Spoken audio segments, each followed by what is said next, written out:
Hey, good morning, good morning, good morning. Hey, I'm out doing my fasting cardio, but I want to share something with you guys as I'm getting my walk in. And I was studying this morning in both the book of Luke and John and come upon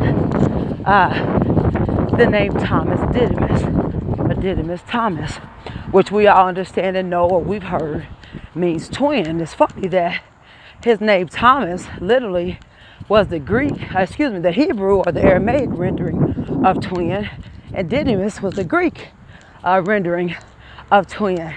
And so he was like a double twin, right?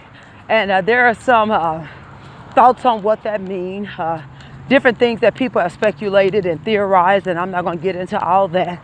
One of them being that he was Jesus' twin, which we already know that is not the truth. This was immaculate conception, and Jesus Christ himself was the only one born.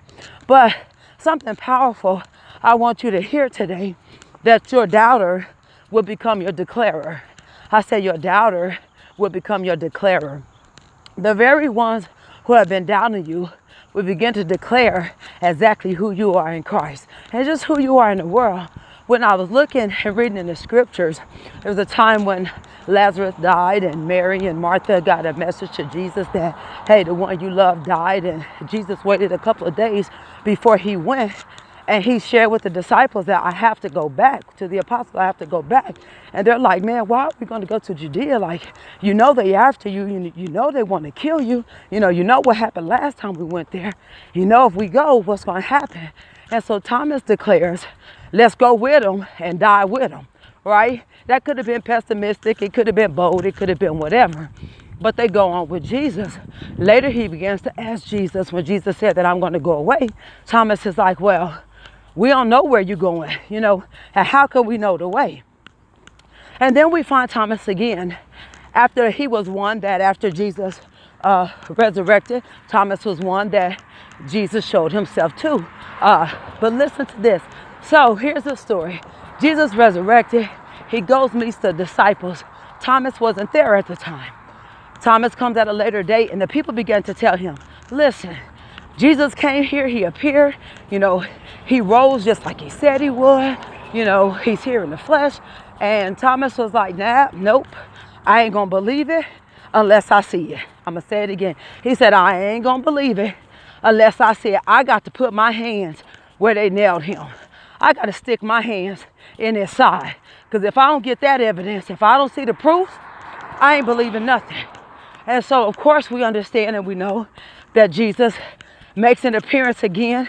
And the same one who was doubting his proof, doubting who he was, doubting what he would do, doubting his resurrection, was the very one that after he saw the proof began to declare, my Lord and my God.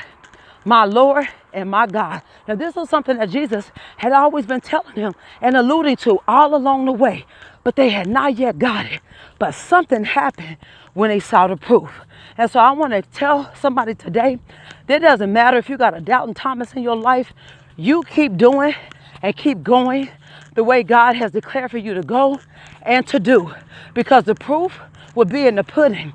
And if everyone who doubted, oh, you won't start that business, the very one that doubted, oh, they won't live holy, the very one that doubted, man, they can't stay celibate for long, the very one who doubted you, your purpose, your plan, your pursuit, yeah, they didn't try to lose weight before, they ain't gonna do it. The very one who doubted you will begin to be the ones who declares you.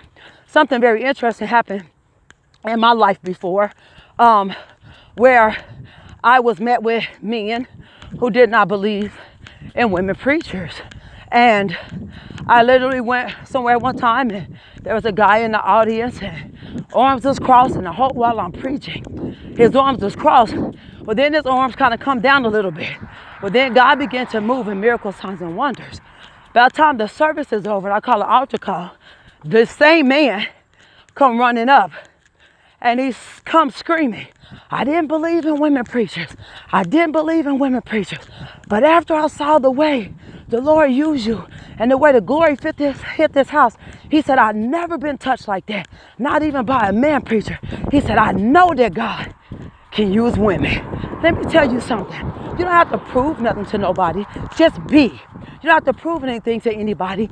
Just be who you are. And while you're being who you are, the doubters can't help but see the proof in the pudding. The doubters won't be able to help. Now, know what they spoke is true. The doubters won't even be able to help but to say, no, I see the hand of the Lord on their life. I see the blessing of the Lord on their life. I see the favor of the Lord on their life. I see that they are called exactly who they said they are called.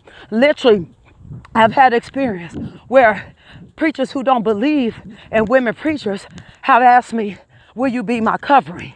Let me tell you something.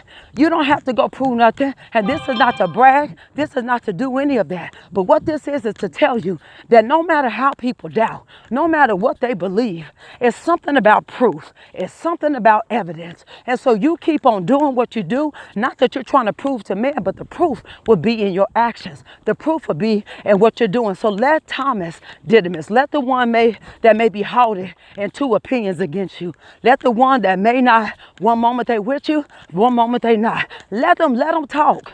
Let them be around.